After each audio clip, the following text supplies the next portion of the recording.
Diamonds, Eramallur, Vadathala.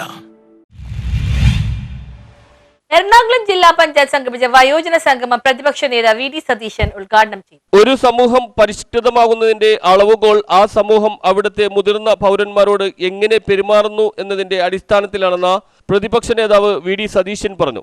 Ernakulam ജില്ലാ പഞ്ചായത്ത് സംഘടിപ്പിച്ച ജില്ലാ വയോജന സംഗമം ഉദ്ഘാടനം ചെയ്ത് സംസാരിക്കുകയായിരുന്നു അദ്ദേഹം. സമീപ ഭാവിയിൽ തന്നെ കേരളം പ്രായമായവരുടെ നാടായി മാറും. പ്രായമായി എന്ന് കരുതി വീട്ടിൽ തന്നെ ഇരിക്കരുത്. പൊതുസമൂഹത്തിൽ സജീവമാകുക എന്നതാണ് അതിനെ മറികടക്കാനുള്ള മാർഗമെന്നും അദ്ദേഹം പറഞ്ഞു.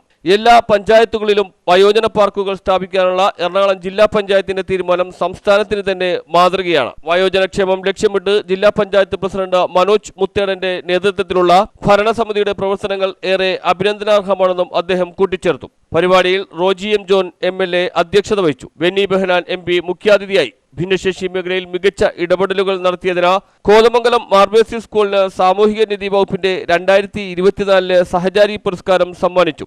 ജില്ലാ panchayat president Manoj Muthedan, vice president LC George, സർവകലാശാല രജിസ്ട്രാർ ഡോക്ടർ മോത്തി ജോർജ്, ത്രിതല പഞ്ചായത്ത് ജനപ്രതിനിധികളായ Kochudrasya Thankachan, Shaijan Thottappally, Sanitha Rahim, Saradamohan, Shainy George, Animol Baby, Ranikutty George, Sharon Panackal, Shaimy Varghese, TN Bidun, Joy Avakkaran, Priya Raghu, Lathika Sasikumar, Mary Devasikutty, Shiji Varghese, Saina Babu, KV Bibeesh, doctor Jose Antony, PV Subhash, Sino Xavier, ദിവ്യ രാമകൃഷ്ണൻ തുടങ്ങിയവർ സംസാരിച്ചു. വയോജനങ്ങളുടെ സാമൂഹിക ബന്ധങ്ങൾ, പൊതുസമ്പർക്കം, മാനസികവും ശാരീരികവുമായ ആരോഗ്യം പ്രോത്സാഹിപ്പിക്കുക എന്ന ലക്ഷ്യത്തോടെയാണ് സ്നേഹത്തണൽ 2025 എന്ന പേരിൽ വയോജന സംഗമം സംഘടിപ്പിച്ചത്.